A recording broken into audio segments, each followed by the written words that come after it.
Good evening, ladies and gentlemen. It is now 6 o'clock p.m.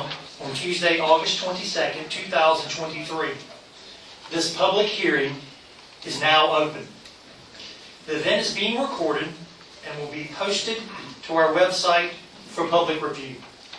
My name is Robert Bright, and I am an environmental engineer with the Division of Air Quality's Washington Regional Office. I have been appointed to be the hearing officer for this public hearing by the Director of the Division of Air Quality, Mike Abrazinskis. The purpose of this public hearing is to receive your comments for consideration in the issuance of an air quality permit to Stericycle Incorporated for renewal of their Title V permit. Stericycle Incorporated is located at 1168 Porter Avenue, Hall River, 27258. Please note that all forms of comments will be received and all will have equal consideration in a final decision on whether to issue the permit. The Division of Air Quality's rules require a public comment period for the renewal of a Title V facilities permit. Due to significant public interest, the Director has decided to conduct this public hearing as part of the comment period to receive your comments. The public hearing announcement was published in the Alamance News and Burlington Times newspapers and on the Division of Air Quality's website on July 20th, 2023. During this public hearing, we will be receiving oral comments from those individuals who registered to speak at this event. Joining me for this hearing tonight are representatives from the Department of Environmental Quality and the Division of Air Quality's Raleigh Central Office. Sean Taylor, who is the Division of Air Quality's Public Information Officer. Mariah Amter, who is the Department of Environmental Quality's Environmental Justice Coordinator. Ed Martin, who is an environmental engineer with the Division of Air Quality's Permitting Section and the permit engineer for this project. Raul Thacker, who is the Title V Supervisor for the Division of Air Quality's Permitting Section, and Taylor Hartsfield, who is the Deputy Director of the Division of Air Quality. We also have representatives from the Winston-Salem Regional Office, including Ray Stewart, who is the Regional Supervisor, Davis Murphy, who is the Compliance Supervisor, and other regional staff, including Robert Barker, Chris Bryant, Adriana de Aleo, Arun Kelly Rajan, Mohammed Khan, Dylan Wright, and Jinhua Chow.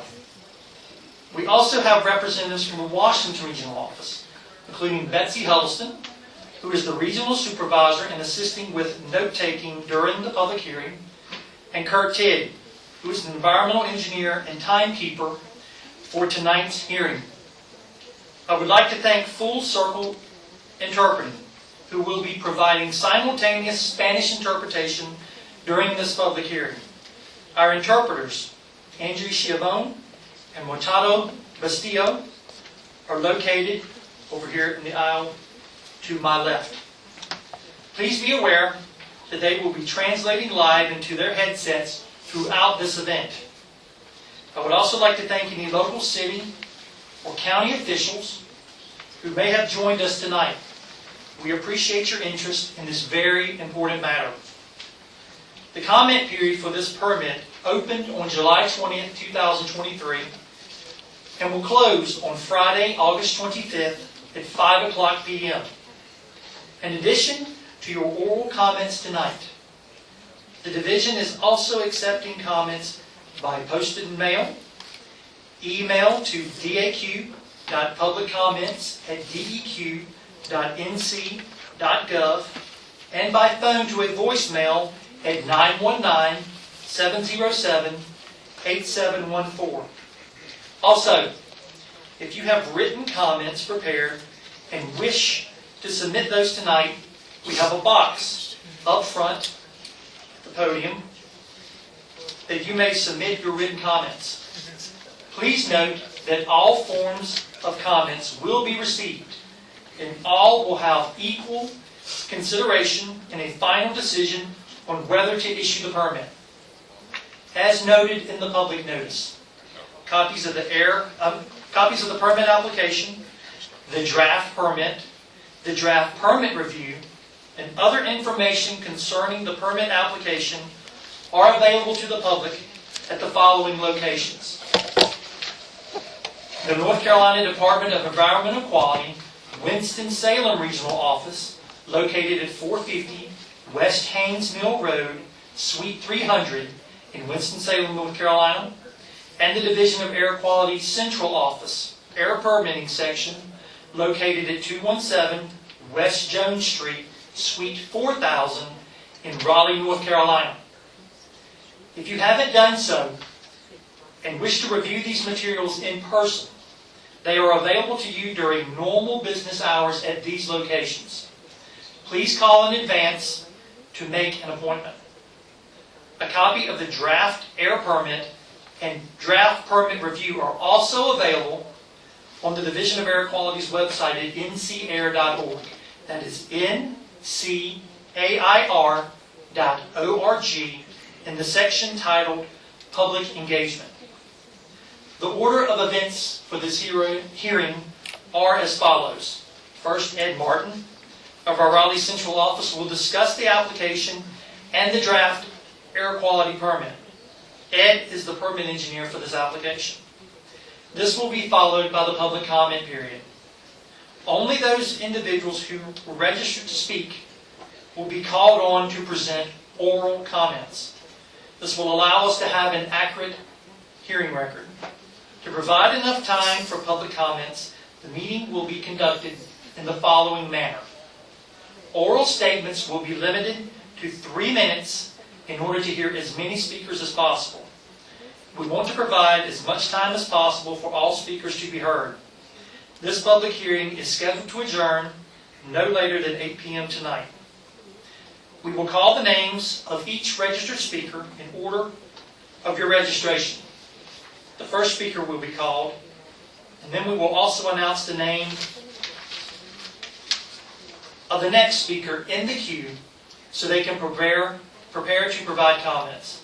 Please proceed to the microphone when your name is called. Your time will start when you begin speaking. We will keep track of your time and will announce when your 3 minutes have expired. Please respect the time of all who wish to present oral comments tonight by adhering to the time limits and closing your remarks as quickly as possible once time is up. If you have registered and will be giving your oral statements in Spanish, our interpreters will be requested to join you when your name is called. To allow time for consecutive interpretation, the speaker and interpreter will be limited to a maximum of 6 minutes. During consecutive interpretation, the interpreter will take notes and communicate the comments in segments back to the hearing officer in English. Cross-examination of the person presenting comments or me, the hearing officer, will not be allowed. However, as the hearing officer, I may ask questions to the speaker for clarification. Questions directed to the Division of Air Quality staff members will not be answered during this hearing. If you have questions for DAQ staff, we can provide you with our contact information so that you may contact us during normal office hours. After receiving comments this evening, the public hearing will be closed. However, the period for submitting comments does not close until Friday, August 25th, 2023 at 5 o'clock p.m. Again, all forms of comments will be received and all will have equal consideration and a final decision on whether to issue the permit. I will now call on Ed Martin, permitting engineer of the Division of Air Quality, to discuss the application and air quality permit. Thanks, Robert. Good evening. I'm Ed Martin, PE of the New Source Review Branch in the Division of Air Quality's Permitting Section. I'm the permit engineer for this application. Stericycle has applied for renewal of their Title V air quality permit without modification. Title V permits must be renewed every 5 years. The facility has not modified its permit since the last renewal in 2016. This procedural renewal is required to go through a 30-day public notice and 45-day EPA review period as part of the Title V permitting process. Stericycle owns and operates 2 hospital, medical, and infectious waste incinerators that fire natural gas, located in Haw River, Alamance County, North Carolina.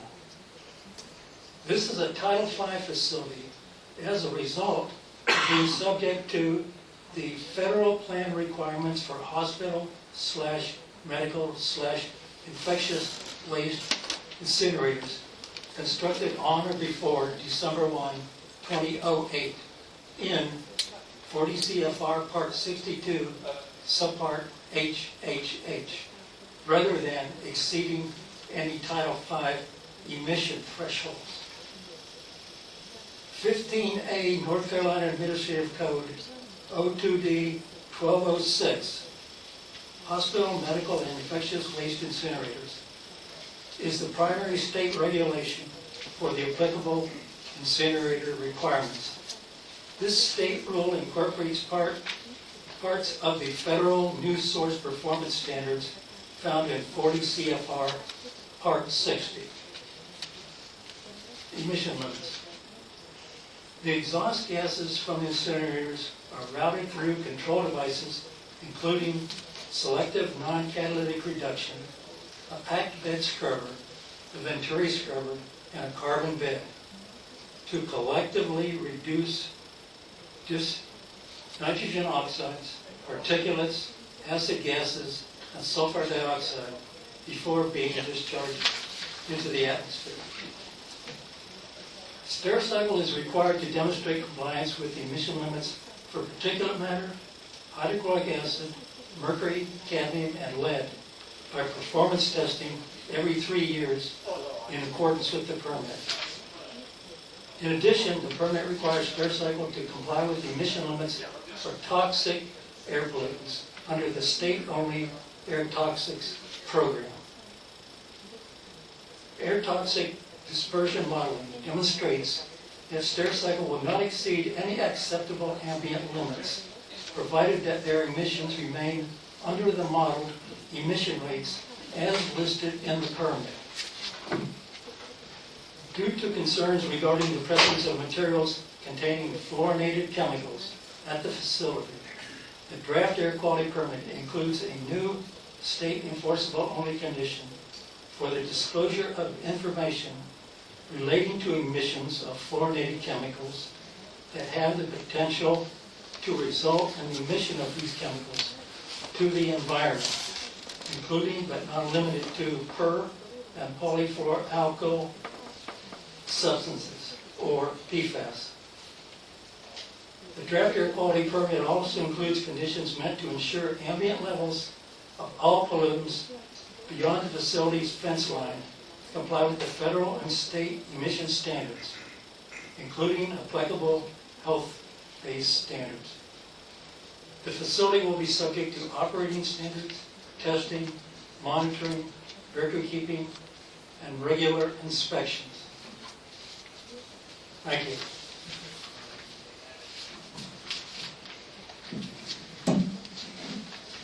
Thank you, Ed.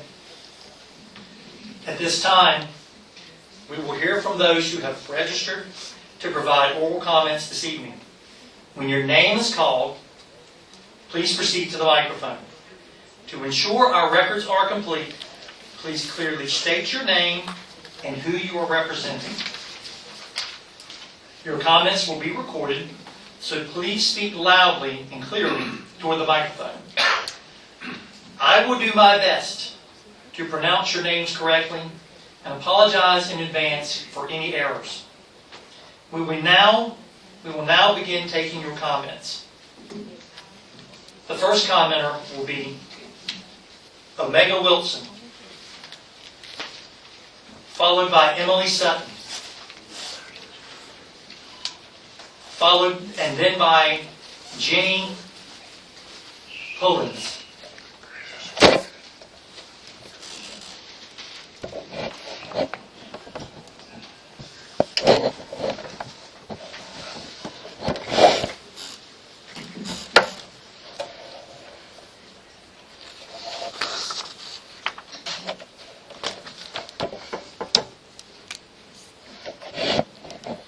My name is Omega Wilson with the West End Revitalization Association in Mebane, North Carolina. I don't think the mic is on. Perfect, time's out. We'll leave this right here, that's recording.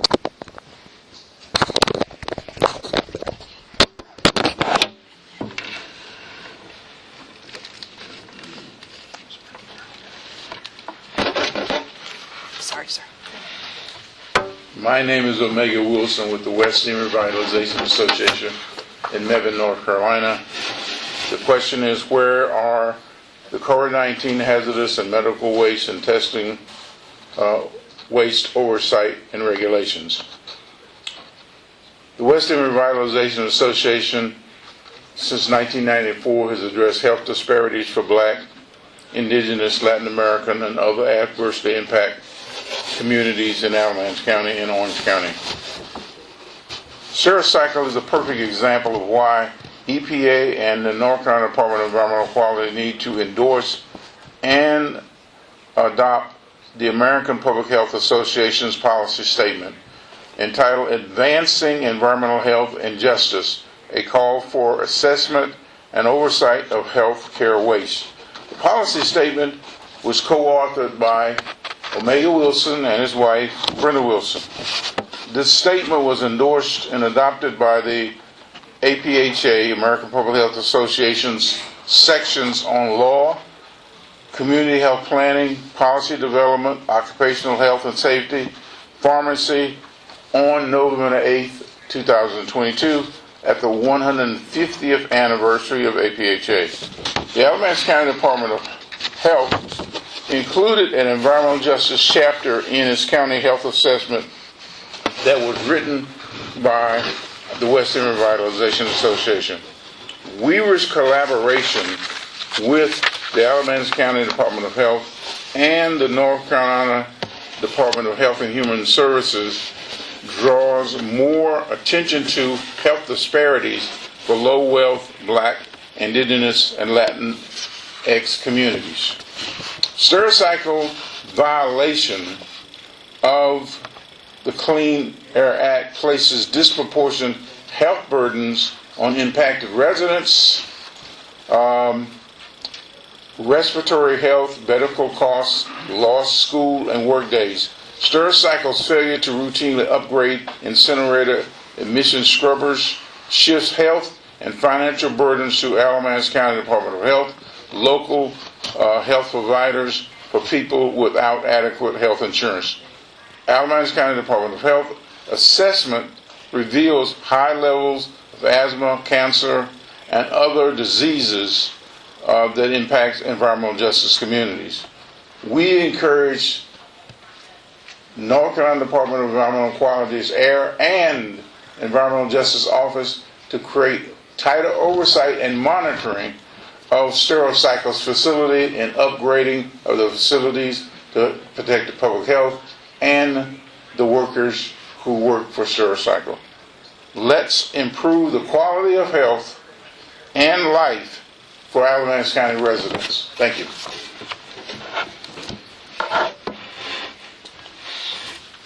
Emily Sutton.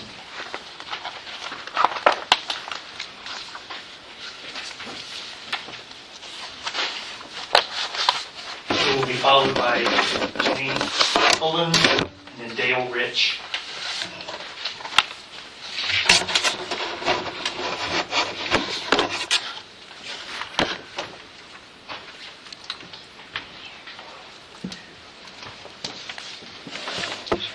Good evening, I'm Emily Sutton. I'm the Haw River Keeper with Haw River Assembly. This air permit threatens the health of my Haw River watershed community. This is an opportunity for the agency to regulate polluters and protect North Carolinians. It is your duty to do so. Impacted community members, white and brown and black and low income and Spanish speaking and underserved, are provided with only one opportunity to attend this public hearing on a weeknight without food or childcare provided. I do appreciate that there are Spanish translations, but there needs to be more effort to include the communities that are impacted here. Community members that do have the privilege and flexibility to attend this public hearing provide our comments and ask for improvements to protect our communities. Yet we've seen permits pushed through with little protections for the public and a lot of benefits for the polluters. In fact, you even invited some of us as community leaders to provide input on this draft before it was published. Yet our input was not included in this draft permit, so I will reiterate them here. When a river is threatened, we can choose to stay out of the water. We can buy bottled water if we must. However, when our air is threatened, we can't avoid breathing it. Particulate matter and toxins that go into the air float back to the ground, into the soil, the groundwater, and the surface water. This very agency has grappled with that through the Comores air emissions, which contaminated soil and groundwater across an entire region with toxic PFAS chemicals. In this area, nearly everyone is on a private well, and there will not be testing for dioxins. Downstream, over 6,000 customers receive drinking water from the HAW, where there is no treatment for dioxins. According to a report from the EPA, this industry is the second leading source of dioxin in air emissions. Dioxins are a known carcinogen, causing cancer and reproductive issues. This permit has no monitoring requirements for dioxins or PFAS. Through litigation with Burlington, we know firsthand that the manufacturing of medical products requires PFAS in production. Stericycle has stated that they do not need to test for PFAS contaminants because their processes do not involve it. However, this facility is not in control of the medical waste it receives and therefore has no way to confidently make these claims.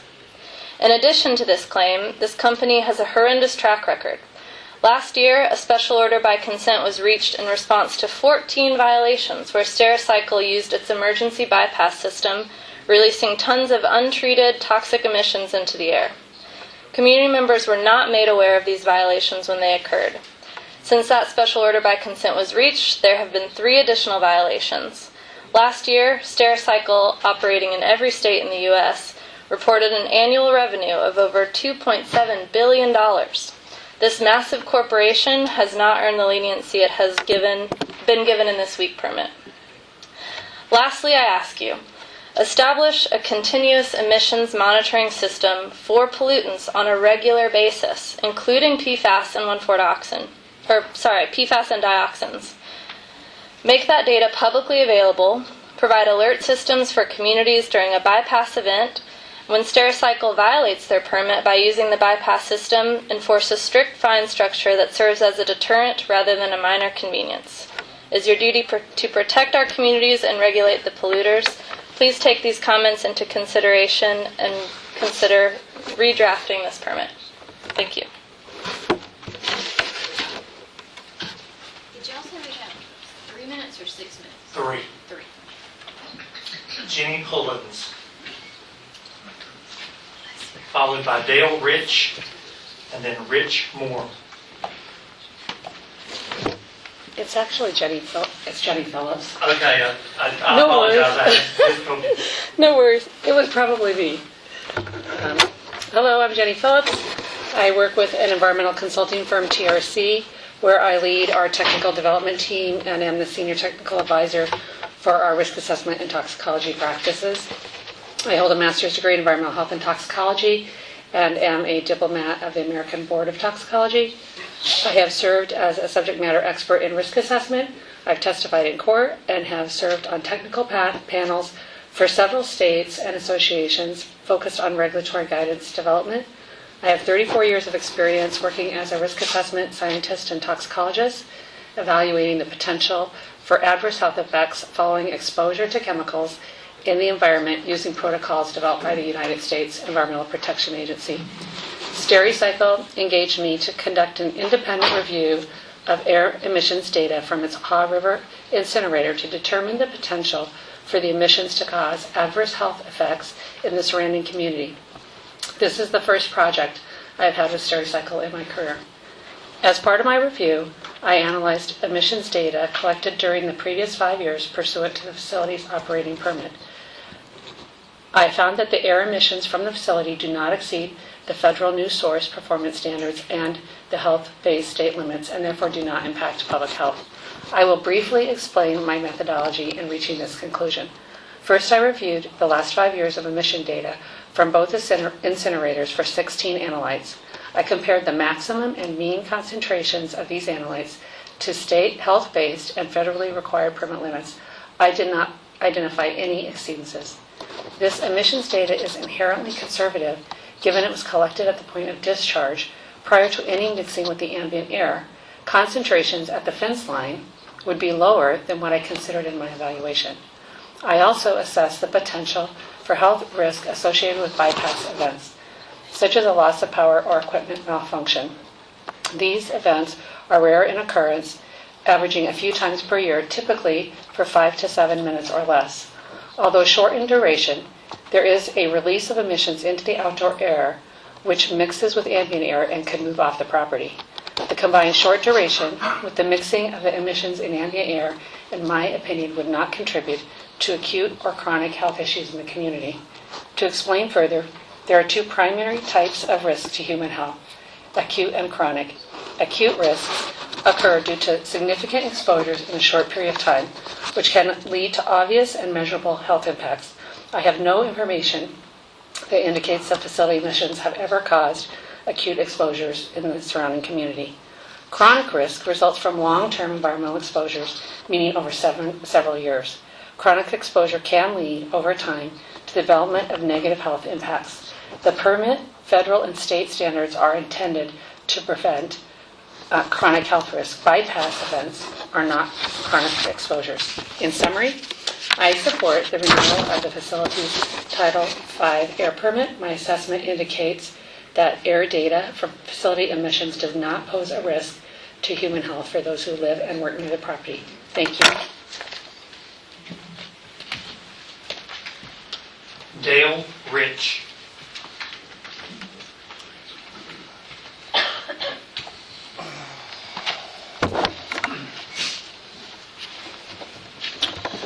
Good evening. My name is Dale Rich. I'm Stericycle's Vice President of Global Incinerator Operations and DEA Compliance, responsible for global operations of all our incinerators in 13 countries where we operate, to include Haw River. Across the globe, Stericycle is a trusted partner to federal and local governments, law enforcement agencies, hospitals, and other healthcare providers and communities who rely on our specialized services, unique knowledge, and dedication to shaping a healthier and safer world. I've been in the regulated medical waste industry for over 30 years, having started as a frontline employee, and I can say with absolute certainty that Haw River is a well-run facility that is subject to the lowest overall emission standards for all existing incinerator types in the U.S., which it routinely meets or beats.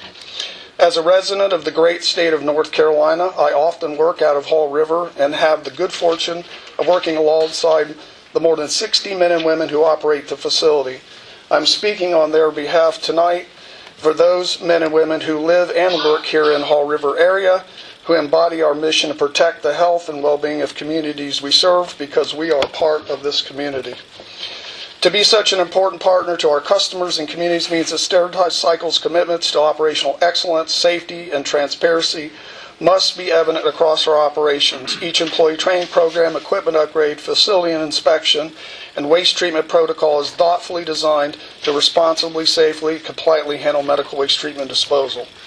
False claims being made that we are knowingly and purposefully harming the community are an affront to those employees who put safety and compliance first. Our team works around the clock to operate safely and in compliance, and when equipment malfunctions occur, they quickly restore our critical services to the healthcare industry. That is in the case of bypasses. While we receive accolades from our engineers across the globe for keeping our bypass events down to an average of about 3 times per year and having short durations, here in North Carolina, we do receive violations. Across the globe and in every U.S. state where we operate, except for North Carolina, regulators and experts acknowledge that bypasses are a necessary safety feature that inevitably has to be used to help protect people, property, and the environment when power, technology, or equipment failures occur. That said, we have and will continue to improve our facilities' compliance and safety, equipment, and technology. In fact, we just completed a multi-million-dollar equipment upgrade at the facility in Haw River that will increase redundancies and operating efficiencies, one of 3 that have been conducted since 2000. We do anticipate that it may further reduce bypasses, but not eliminate them. Many of the technical problems that result in a bypass are unavoidable due to the nature of the work. However, we have a responsibility to our employees, customers, and community to operate safely and responsibly, and we commit to continuous improvement. Thank you.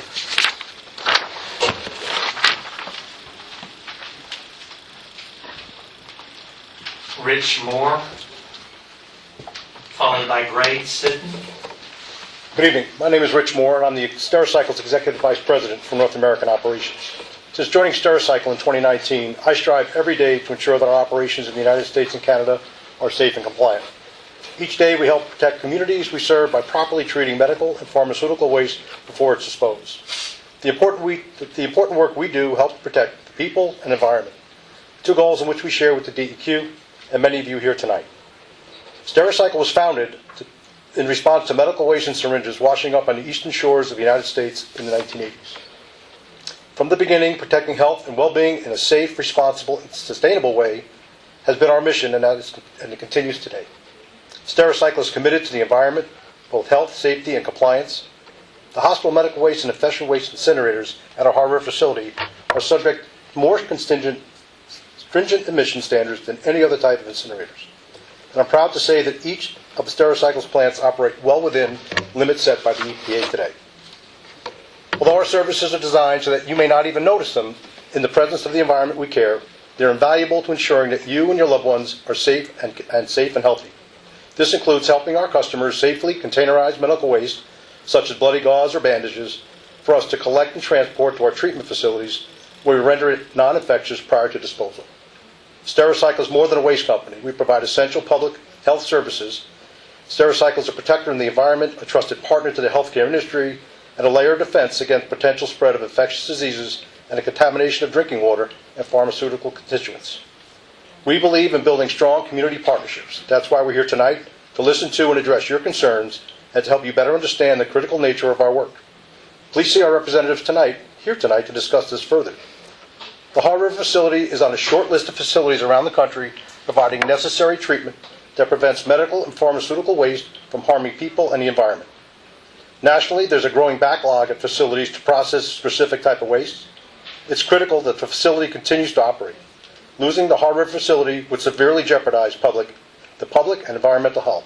I thank the DQ for approving this permit renewal.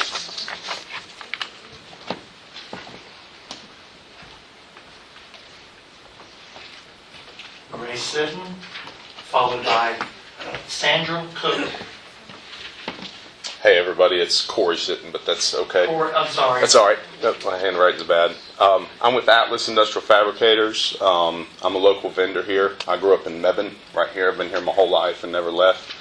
I'm speaking from the heart and unscripted. I'm certainly probably the least educated person in this room, and I don't know a lot about the science, and I don't know a lot about the emissions and all of the stuff that's on the papers I was given. But I am a real person that's affected by Stericycle. My company's about 35 to 40 people. I have a business partner, Mark Mesha. We do a lot of work there.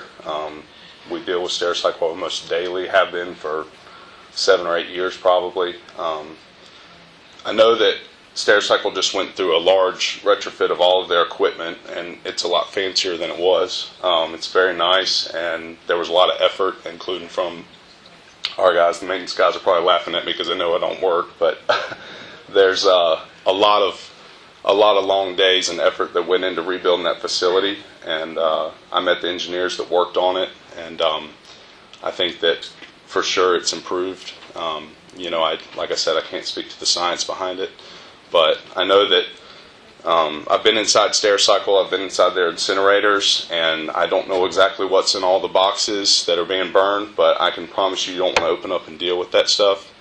I was fishing with my children back over the summer, and we got out of a canoe under a bridge, and unfortunately they were in flip-flops and playing. We'd been fishing all day, and there was a needle by the canoe where they stepped out, and obviously I freaked out and panicked and get away from the needle. One of them almost did step on it, but everything was fine. But I had the thought process of, that's what Stericycle deals with. It gets rid of a lot of the things that the world doesn't want to see.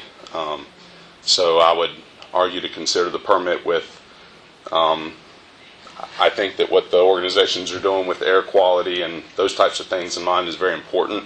As a taxpayer, I want to make sure that it's right, and I want to make sure that Stericycle's following the rules, but I think you should also consider what's going into those incinerators. It's very, very nasty stuff, and,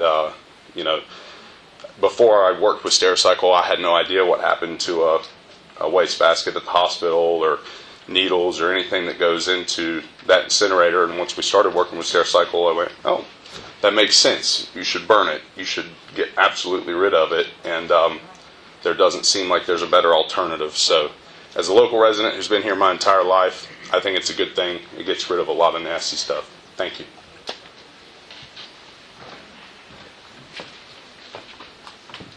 Sandra Cook, followed by Anita Moore. Good evening. I'm Sandra Cook. I'm also kind of speaking off the cuff. I didn't have time to prepare remarks because I only found out about this event recently, and I work full-time. I have a PhD in environmental science, and I live pretty much like right here on the edge of the circle. I think that's why I didn't get a mailer. Like, we're just steps outside this 1 mile radius. But in my mind, it's my backyard. And I'm familiar with the NIMBY syndrome, right? Not in my backyard. So I get that now I'm experiencing some of the NIMBY. I'm a biology professor at Greensboro College. And our department, the biology department at Greensboro College, is a customer of Stericycle. When we're done dissecting our cats and rats, Stericycle comes and picks them up, and out of sight, out of mind for us. And like other speakers have said, I understand it's an important service. But I also understand what Emily Sutton said of the Haw River Assembly, and I hope everybody was listening to her. I myself haven't had time to look into the details of this air quality permit, but I'm concerned about the not just the EPA criteria pollutants that they list here, but also the other pollutants, the dioxins especially, the PFAS. When I think it was Jenny Phillips, the independent scientist who reviewed the emissions from Stericycle, said that she didn't think there was any violations of state or federal limits on pollutants. I wondered, well, we don't have limits for PFAS yet, do we? I don't think there are. I think we're in the process of getting some limits for PFAS, but so far there aren't. So was that included in the report? I don't know. But that remains my concern, that yes, it's a necessary business, but we got to make sure that this permit is keeping the air quality, the water quality safe for the residents, for the organisms that live in the Haw watershed. Just a reminder that dioxins are what are called persistent organic pollutants, persistent, so they stick around in the environment. And so I wonder, with these previous violations, they happened years ago or whatever, but are those pollutants still there in my soil where we're growing a vegetable garden? Was my miscarriage caused by dioxins from Stericycle? Probably not, but who knows? We'll never know. But I do know I don't want anyone else to experience something like that and have to ask themselves, was this health effect because this facility is in my backyard? Thank you.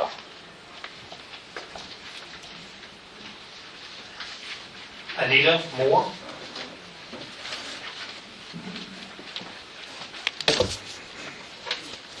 Short people.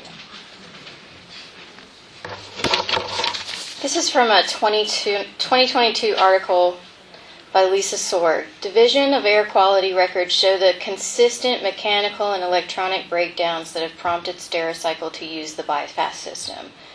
Operator error accounted for 3 violations, including one in 2015 with a disgruntled employee.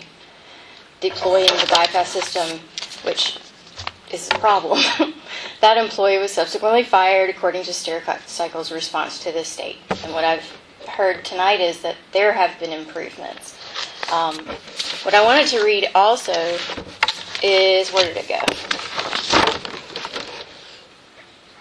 Yeah. I would like to feel confident my voice and others' voices are important in public health issues like these. There are large billion-dollar businesses such as Stericycle, and they have the means to do right by the neighborhoods in which they decide to build. And what I mean by that is, like we were saying, not just the stuff the EPA says is wrong. Everyone knows that I feel, well, no, not everybody knows how I feel, but I think everyone knows that when something is a limit, it probably should be less. That's how I feel about most rules. It's like, oh, these are to protect the public health, but, you know, it could be worse. And kind of like when we're exposed to something that we probably shouldn't be, like what's in toothpaste sometimes, right? But you've got, I don't know, there's just a better way to do things. The track record of this particular Stericycle indicates that they might not have that much concern for us, in which they just said they do, but, again, too often regular people, like my grandparents and I who live just down the road, have to watch as the quality of our environment is permanently harmed, with the dioxins specifically, and it's our consequential health that's impacted, and that seems to be collateral damage. At this moment, we're lucky we have 3 minutes to share with you our concerns. This process is vital to democracy and the greater good, but only if we feel like our voices are heard, and if what we hoped would be in this permit isn't there, it feels like we aren't heard. While Stericycle might perform, and does perform, a necessary task, it also is releasing these toxins that destroy our health. DAQ has the power and responsibility to at least hold Stericycle responsible and have for real consequences, not $40,000 worth or whatever it was before. I mean, these things should be real consequences, not a slap on the wrist. Dioxins are released in the air, which fall from the sky and into the groundwater. I hope you will consider our concerns and strengthen the permit to make it think twice, Stericycle, before polluting more than it already does.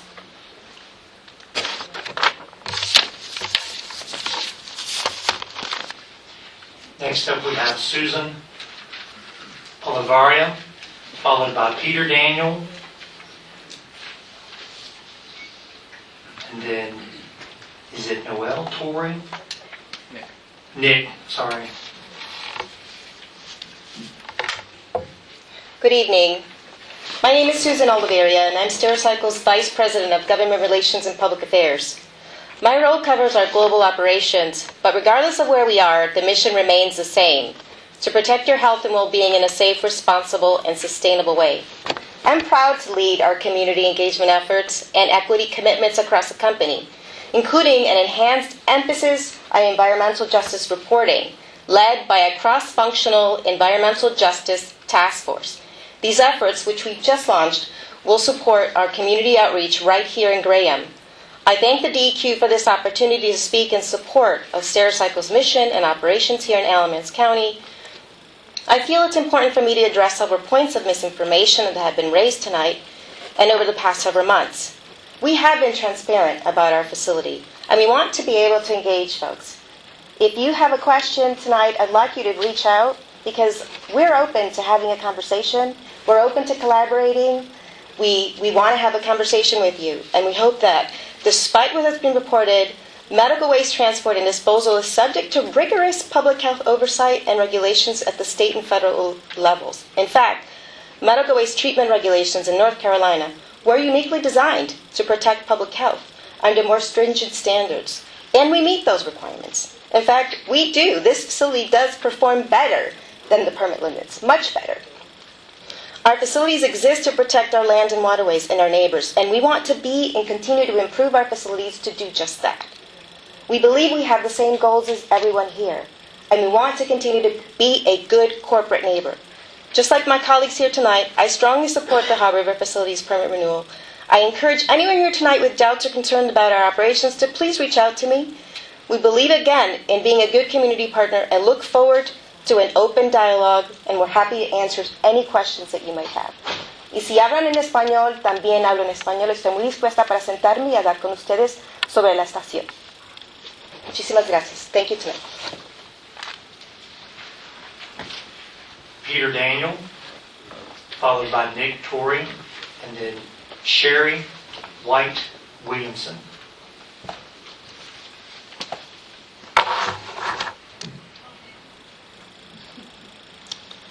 Good evening. My name is Peter Daniel, and I represent the North Carolina Chamber. I first want to thank the Division of Air Quality for the opportunity to speak, for their hard work on this draft permit, and for planning this important public hearing. As North Carolina's largest business advocacy organization, we are proud to represent 27 industry segments across the state. On behalf of the statewide business community and the NC Chamber, we are here today to speak in support of this Title V operating permit and support Stericycle's reputation as a responsible job creator and community partner. The Chamber shares North Carolina's commitment to environmental preservation, and as the #1 state for business 2 years in a row, we know that economic success and environmental stewardship go hand in hand. Each business that we represent poses a unique benefit to North Carolina's success, including Stericycle, who provides vitally important medical waste collection and treatment to safeguard hundreds of public and private businesses and healthcare entities. By offering solutions designed to address their customers' business needs, Stericycle is an invaluable partner to North Carolina's economy. Their essential solutions, including medical waste disposal, OSHA and HIPAA compliance, and pharmaceutical and sharps waste management and disposal, support the businesses that our residents rely on every day. Not only do their services support businesses, but they also contribute to keeping our healthcare costs competitive. Having a local medical waste provider close to our world-class healthcare systems ensures that costs for disposal remains low. If North Carolina did not have Stericycle operating here, then our healthcare costs and our insurance premiums would ultimately bear the burden to send waste out of state on our highways. The Haw River facility is also good for Graham workers and local businesses. More than 60 employees work at the facility, and many were recruited from the surrounding area. Moreover, the facility recently completed a multi-million-dollar investment and used locally sourced contractors and businesses, which certainly benefit Graham and Alamance County. We strongly support the renewal of the Haw River facility's Title V permit and hope it can continue to contribute to the economy, provide good-paying jobs, and provide operations to our essential healthcare industry here in North Carolina. Thank you. Nick Torrey, followed by Sherry White Williamson, and then Trenton Ford.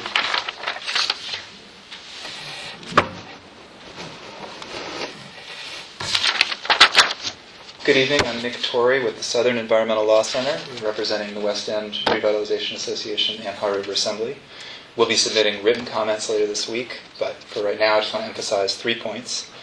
The first is that this facility emits toxic pollution into the air that can harm people's health and get into our drinking water.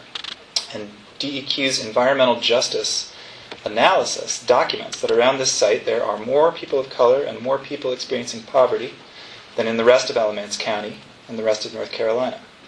And what this means is that the department is allowing Stericycle to disproportionately impact the surrounding community. DEQ has failed to do anything in this permit to help the community and reduce the pollution.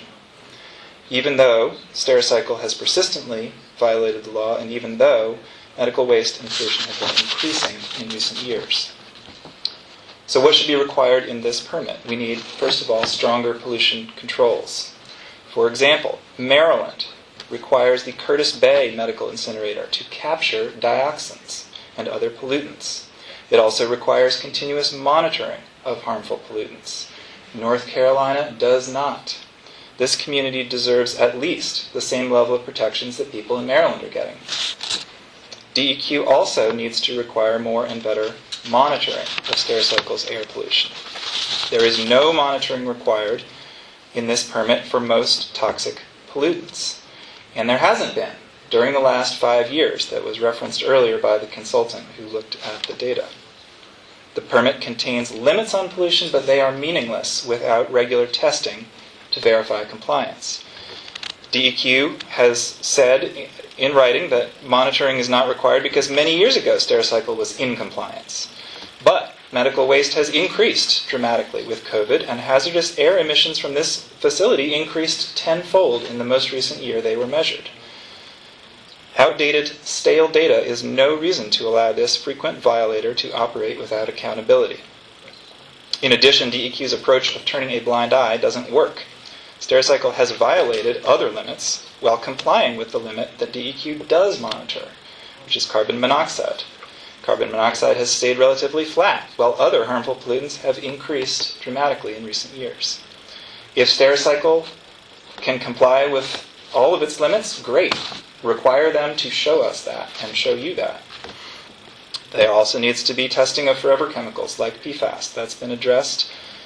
It shouldn't be an open question. Finally, the changes that this facility has made in the last year may constitute modifications under the Clean Air Act. So DEQ must require testing for increased air emissions that would be in violation of federal law. Thank you very much.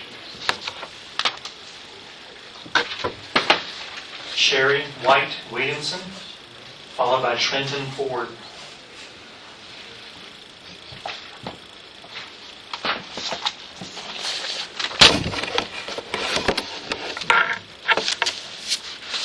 Thank you for the opportunity to speak this evening. I am Sherry White Williamson, Director of Environmental Justice Strategy at the North Carolina Conservation Network. Our organization supports impacted communities across the state. Indeed, the West End Revitalization Association and Haw River Assembly are partners, and we are here in solidarity with them this evening. For too long, businesses that, like Sterilite, have burrowed into communities of color and low-income communities with little regard to the safety or health of the people living in them. Continually exposing community members to the dangerous array of toxic air pollutants from this disposal process is unacceptable. Fines leveled by the North Carolina Department of Environmental Quality can only be viewed as the cost of doing business for a corporation like Stericycle. These fines do not discourage bad actors. Communities are saying no more to the failure of North Carolina DEQ and businesses like Stericycle to protect its citizens. Stericycle has continued to emit higher than acceptable levels of toxins into the air. These toxins are responsible for exacerbating respiratory ailments and increasing the risk of lung diseases. The permit applicant appears not to have met the requirements under the Clean Air Act as we know them. Just 2 weeks ago, the North Carolina Department of Environmental Quality's Environmental Justice and Equity Advisory Board, composed of members appointed by the Secretary of the North Carolina Department of Environmental Quality, recommended that DEQ consider cumulative impacts in all of its permitting decisions. To date, DEQ has refused to consider cumulative impacts. Until such time as DEQ does consider cumulative impacts, with this application and any pending permit application, all of those should be placed on hold until DEQ takes the necessary action to protect impacted communities by incorporating consideration of cumulative impacts in its decision-making process. Thank you. Trenton Ford.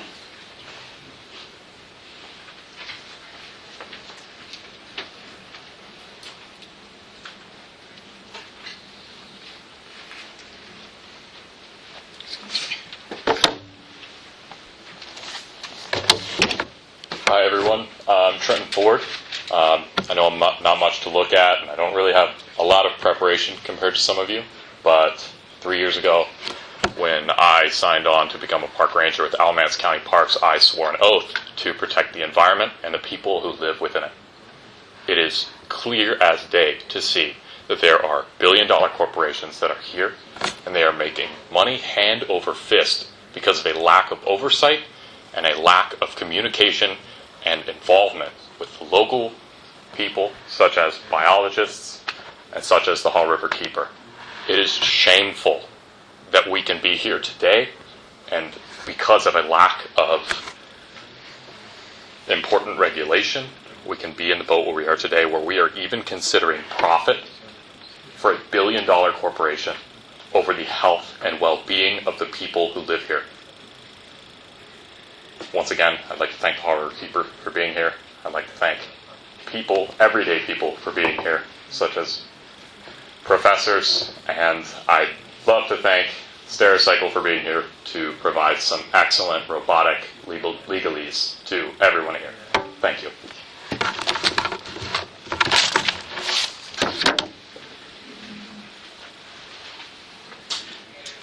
That is all of the names I have for those registered to speak.